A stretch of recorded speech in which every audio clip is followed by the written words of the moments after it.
Hey guys, welcome back to my YouTube channel. तो आज हम ड्रैगन कोड सीरीज को फिर से कंटिन्यू करने जा रहे हैं। तो जिसके हमने प्रीवियस एपिसोड में देखा था, जो डू होता है वो बैजेस देता है सोसाइटी की तरफ से ज्वानी को, और वो बता रहा होता है कि इन बैजेस में कुछ स्पेशल एबिलिटीज है, जैसे कि स्टोरेज की एबिलिटी होती है जिससे वो पूरी की पूरी फ्लीट स्टोर कर सकता है उस बैच के अंदर, और अगर कोई मुसीबत आए तो वो उस बैच को एक्टिवेट करके बुला सकता है आसपास के ड्रैगन नाइट्स को। ज्वानी के मन में बस एक यही ख्याल आ रहा होता है कि अगर ड्रैगन नाइट्स को पता लग जाएगा कि बैच कहाँ पे है तो वो डिटेक्ट कर पाएंगे, एक तरीके से ट्रैक कर पाएंगे ज्वानी को कि वो क्या कर रहा है क्या नहीं। तो एपिसोड नंबर 217 की स्टार्टिंग होती है। ज्वानी सोच रहा होता है कि ये काफी ज्यादा स्पेशल है। ऐसे रेयर मेटल्स जो कि स्टोर कर सकते हैं और मेंटल एनर्जी को एम्पलीफाई भी कर सकते हैं, काफी ज्यादा अरेज है इसमें, कितना ज्यादा कमाल का इफेक्ट बना रहे हैं। जैसे जैसे ज्वानी अपनी मेंटल एनर्जी को डाल रहा होता है उसमें, तो बैज एक तरीके से उसके शरीर का हिस्सा बन जाता है। बिना किसी इंस्ट्रक्शंस के नॉर्मल सोचने की वजह से वो सब कुछ देख पा रहा होता है उस बैच के फंक्शंस को। वो अंदर पहुंच जाता है उस बैच के। वो सोच रहा होता है कि इस बैच की स्टोरेज कैपेसिटी तो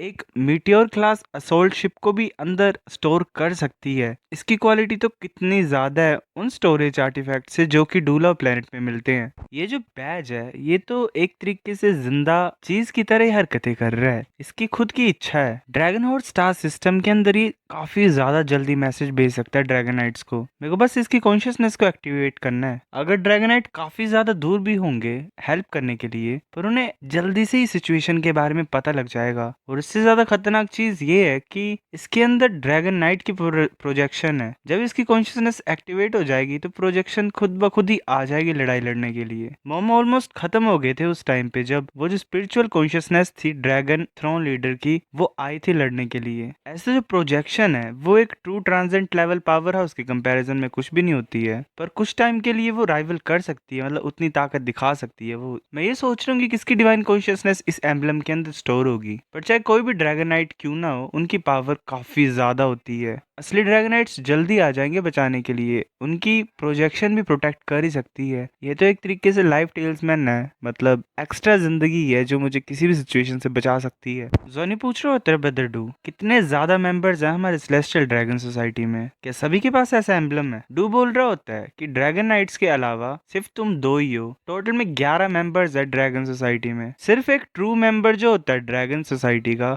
वही इस तरीके के बैच को अपने पास रख सकता है। और ऊपर से ड्रैगन सोसाइटी का ये रूल है कि इसे तुम्हें अपने पास रखना है हर एक टाइम, क्योंकि अगर ड्रैगनाइट तुम्हारे पास आना चाहता है तो वो इसी के थ्रू तुमसे बात करेगा। जानी सोच रहा होता है कि ये साउंड को भी ट्रांसमिट कर सकता है, और वेल रिस्क है कि मैं मॉनिटर हो सकता हूँ इसको डाल के। वेल फ्यूचर की जो चीजें हैं वो करना मुश्किल हो जाएंगी फेडरेशन के साथ और अपने साथियों के साथ। वैसे बैच को उठा लेता है। वो सोच रहा होता है इस बैच में स्पिरिचुअल अरे भी है। ऐसे इसके पास एबिलिटी है प्रोजेक्शन को बुलाने की और खुद ब खुद ड्रैगन नाइट की पावर को लाने की। वो पूछता है ये बैच एल्डर काउंसिल का है? डू बोल रहा होता है ये एल्डर काउंसिल का बैच, अब तुम ऑफिशियली उसके मेंबर हो। ड्रैगन नाइट्स ने तुम्हें स्पेशल परमिशन दी है कि तुम एल्डर काउंसिल के काफी ज्यादा चीजों में पार्टिसिपेट कर सकते हो। फिर ऐसे लांजानी और बाइजुजू ने ध्यान से उस बैच को स्टोर कर लिया। अब वो एक असली के मेंबर बन गए थे ड्रैगन क्लैन के।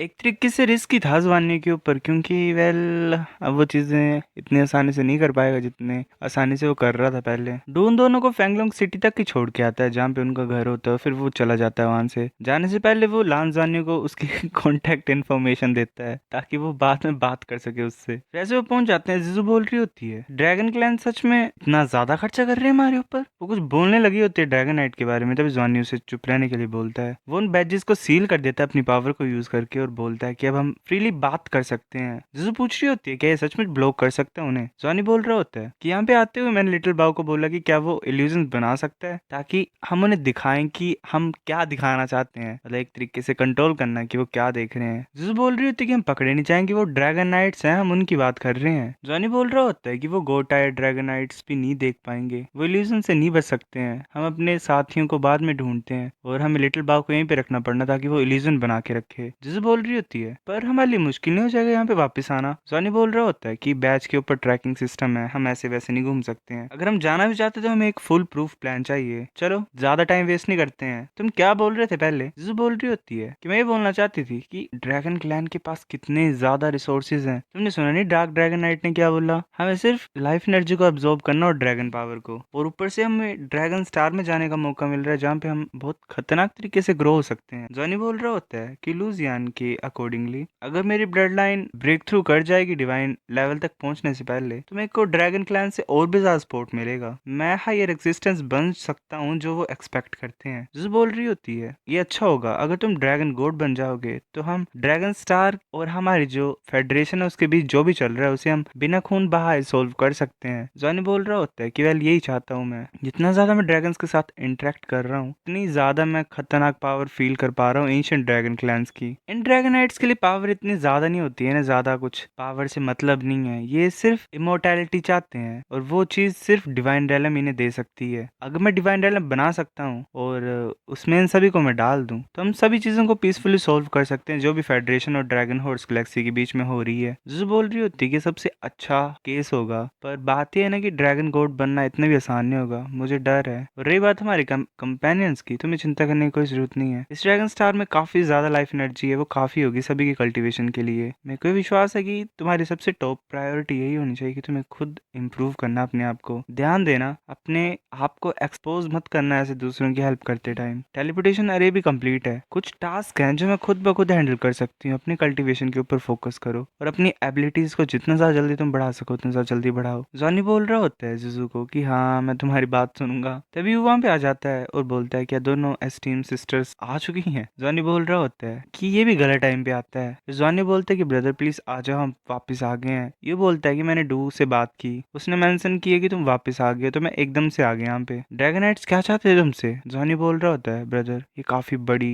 बात है, मुझे डर है कि मैं तुम्हें नहीं बता सकता हूँ, पर मैं तुम्हें सिर्फ एक ही चीज बता सकता हूँ कि किसी तरीके का अटैक नहीं था हमारे ऊपर। यू बोल रहा होता है कि मेरी गलती है, मुझे ऐसे नहीं पूछना चाहिए था, ऐसे ही जुबान से निकल गया। जॉनी बोल रहा होता है कि कोई बात नहीं, अब हम वापस आ गए हैं तो वेल हमें क्लैन लीडर के पास नहीं जाना चाहिए। जब ड्रैगन पावर होल ओपन होगा तो मैं ट्रेनिंग करने जाना चाहती हूँ। ड्रैगनाइट्स ने काफी बड़ी एक्सपेक्टेशंस मेरे सर के ऊपर डाल दी और मुझे अब ऐसे रेस्ट करने का टाइम नहीं है। यू बोलता है कोई प्रॉब्लम नहीं है, चलते हैं अब हम। वैसे वो हुआंग डाउक्वी से मिलता है, वो तो एक तरीके से फॉर्मेलिटी थी। यू के कंपैरिजन में डाउक्वी एक लोमड़ी की तरह था। उसने पूछा भी नहीं कि ड्रैगनाइट्स ने उसे जॉनी को क्यों बुलाया था। लांजानी ने खुद ब खुद ही बता दी वो न्यूज की उसे हेवनली ड्रैगन गिल्ड के बैज मिले हुए हैं और उसने वो डाउक्वी को दिखाए। बैज को देख के डाउक्वी का एटीट्यूड फिर चेंज हो गया उन दोनों के लिए और भी ज्यादा अच्छा हो गया। अब वो जुजू और जॉनी को इक्वालिटी से ट्रीट कर रहा था। उनके जाने से पहले वो मान गए थे एक तरीके से कि ग्रैंड ओपनिंग सेरेमनी रखनी है ड्रैगन पावर होल को ओपन करने के लिए। जब ऑफिशियली स्टार्ट हो जाएगा ड्रैगन पावर होल उसके बाद वो वापस आ जाते हैं। लांजानियो और बाइजुजू आगे क्या करना उसके बारे में डिस्कस कर रहे होते हैं। फिर हमें अगली सुबह का सीन दिखाया जाता है, वो सभी जा रहे होते हैं काफी ज्यादा खतरनाक ड्रैगन कैरेज में। वो ड्रैगन पावर होल में पहुंच जाते हैं। वहां पे एक ड्रैगन इंतजार कर रहा होता है उनका, वो यानचैंग होता है। यानचैंग एक तरीके से ग्रीट करता है उन्हें और बोलता है जॉनी को कि कॉन्ग्रेचुलेशन तुम पूरे तरीके से ठीक हो गए हो। जॉनी बोलता है कि वेल तुमने अच्छा किया, तुम्हारे एफर्ट्स काफी ज्यादा कमाल के थे, अब चलो हमारे साथ अंदर। वो वैसे ही अंदर पहुंचते हैं। जॉनी बोल रहा होता है कि ये कितना ज्यादा बड़ा प्लेस है, फैमिली ने सचमुच जरा भी कंजूसी नहीं की है, सब खतरनाक मटेरियल्स यूज किए हैं इन्होंने। फिर जॉनी एक बहुत बड़े क्रिस्टल को कोर को देखता है बीचों बीच। वो सोच रहा होता है ये जेमस्टोन 3 टाइम ज्यादा है उस जेमस्टोन से जो कि फैंगलोंग सिटी में ड्रैगन पावर होल था। तभी कोई क्लैप करता है और जॉनी वेल आगे देखता है। डाउ की ऐसे तालियां बजा के कॉन्ग्रेचुलेशंस कॉन्ग्रेचुलेशंस बोल रहा होता है। सो गाइज ये एपिसोड इतना था, अब नेक्स्ट मैं लाता हूँ कुछ दिनों में, तब तक के लिए आप वेट करो, मिलते हैं आपसे कुछ दिनों में, बाय।